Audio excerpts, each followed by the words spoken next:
ഈശോയിൽ സ്നേഹം നിറഞ്ഞ പ്രിയപ്പെട്ടവരെ, നമ്മളിന്ന് ധ്യാനിക്കുക ലൂക്കായുടെ സുവിശേഷം 12-ാം അധ്യായം 54 മുതലുള്ള തിരുവചനങ്ങളാണ്. ഈ ഒരു വചനഭാഗത്തിലൂടെ കടന്നു പോകുമ്പോൾ വചനം നമ്മളോട് പറഞ്ഞു വയ്ക്കുക, പശ്ചാത്തപിച്ച് തമ്പുരാൻ്റെ സ്നേഹത്തിലേക്ക് തിരിച്ചു പോകുവാനുള്ള ഒരു വലിയ ആഹ്വാനമാണ്. ഈ പശ്ചാത്തപിക്കുക എന്ന ഒരു വാക്ക് കേൾക്കുമ്പോൾ പലപ്പോഴും നമ്മളൊക്കെ ചിന്തിക്കുക കണ്ണുനീരോടുകൂടി വേദനയോടുകൂടി തിരിച്ചു പോവുക എന്നതാണ്. എന്നതിനപ്പുറമായിട്ട് മറ്റൊരു ചിന്തയും കൂടെയുണ്ട്, എൻ്റെ ഉള്ളിലെ ദൈവികതയിലേക്ക് ഞാൻ തിരിച്ചു പോകുന്നു. അതിന് ആ രീതിയിൽ ചിന്തിക്കുമ്പോൾ നമ്മുടെയൊക്കെ ജീവിതത്തിന് കുറച്ചുകൂടെ അർത്ഥമുള്ളതായിട്ട് എനിക്ക് തോന്നുകയാണ്. നമ്മളൊക്കെ ഒത്തിരി പോയിട്ടുള്ള ഒരു ഇടമാണ് ഈ കടൽ തീരമൊക്കെ. ഈ കടലിലെ വെള്ളം നമ്മളൊക്കെ കണ്ടിട്ടുണ്ട്. ഒട്ടും മലിനമായ ജലമല്ല കടലിലുള്ളത്. കടലിൽ എപ്പോഴും ഒരു നല്ല ജലമാണ് കടലിൽ നമ്മൾ കണ്ടെത്തുക. ഈ കടലിലെ ജലത്തിലേക്ക് വരുന്ന നദിയിലെ വെള്ളങ്ങളൊക്കെ നമ്മൾ കണ്ടിട്ടുണ്ട്. ചെറിയ തോടുകളിലെ ചെറിയ നദികളിലെയൊക്കെ വെള്ളം നമ്മൾ കണ്ടിട്ടുണ്ട്. അതൊക്കെ വളരെ മലിനമായ ജലമാണ്. ഈ മലിനമായ ജലമൊക്കെ കടലിലേക്ക് വരുമ്പോഴും കടലിലെ വെള്ളം ഒരിക്കലും മലിനമാകുന്നില്ല. പ്രിയപ്പെട്ടവരെ, നമ്മുടെ ജീവിതം ഇതുപോലെ ആയിരിക്കണം.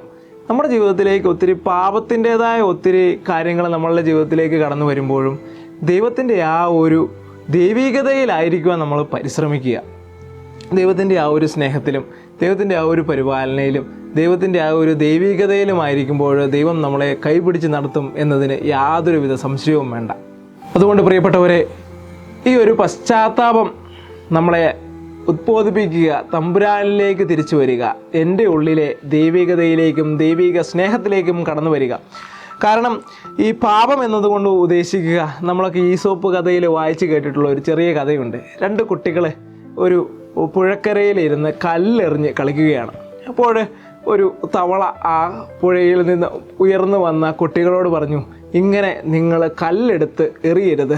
കാരണം ഈ കല്ലെടുത്ത് എറിയുന്നത് നിങ്ങളെ സംബന്ധിച്ചിടത്തോളം ഒരു ആനന്ദവും ഒരു സന്തോഷവും ഒരു ഉത്സാഹവും ഒക്കെ ചിലപ്പോൾ തരുമായിരിക്കും. പക്ഷേ ഈ വെള്ളത്തിൽ കിടക്കുന്ന എന്നെപ്പോലെയുള്ളവരെ സംബന്ധിച്ചിടത്തോളം ഇത് എനിക്കത്ര സന്തോഷവും എനിക്കത്ര ഉത്സാഹവും എനിക്കത്ര ആനന്ദവും ഒന്നും തരാറില്ല. കാരണം ഇതെന്നെ ചിലപ്പോൾ മരണത്തിലേക്ക് നയിക്കും. പ്രിയപ്പെട്ടവരെ, നമുക്ക് ചിലപ്പോൾ നല്ലതായിരിക്കാം, പക്ഷേ നമ്മുടെ ഒരു വാക്ക്, നമ്മുടെ ഒരു ചിന്ത, നമ്മുടെ ഒരു സംസാരം, നമ്മുടെ ഒരു പ്രവൃത്തി മറ്റുള്ളവൻ്റെ ജീവിതത്തെ മുറിപ്പെടുത്തുന്നുണ്ടെങ്കിൽ, അവനെ വേദനിപ്പിക്കുന്നുണ്ടെങ്കിൽ, അവൻ്റെ ജീവിതത്തിൽ ഒരു മരണത്തിന് കാരണമാകുന്നുണ്ടെങ്കിൽ, പ്രിയപ്പെട്ടവരെ, അവിടെയാണ് നമ്മൾ ഓരോരുത്തരും പാപത്തിലേക്ക് നടന്നു നീങ്ങുന്നത്. പ്രിയപ്പെട്ടവരെ, അങ്ങനെയുള്ള ചിന്തകളും അങ്ങനെയുള്ള സംസാരങ്ങളും അങ്ങനെയുള്ള നിമിഷങ്ങളെല്ലാം മാറ്റിവെച്ച് എല്ലാവരെയും ചേർത്ത് പിടിക്കുവാനും എല്ലാവരെയും സ്നേഹത്തിലായിരിക്കുവാനും എൻ്റെ ഉള്ളിലെ ദൈവികതയിലേക്ക് തിരിച്ചു ചെല്ലുവാനും ആ ഒരു ദൈവികതയിൽ ദൈവത്തിൻ്റെ സ്നേഹത്തിലായിരുന്നു കൊണ്ട് ആ സ്നേഹം പകർന്നു കൊടുക്കുവാനും നമുക്ക് ഓരോരുത്തർക്കും പരിശ്രമിക്കാം. അതിനായുള്ള കൃപ തമ്പുരാൻ നൽകി നമ്മെ ഓരോരുത്തരെയും അനുഗ്രഹിക്കട്ടെ എന്ന് പ്രാർത്ഥിക്കുന്നു. ദൈവം നമ്മെ എല്ലാവരെയും സമൃദ്ധമായി അനുഗ്രഹിക്കട്ടെ.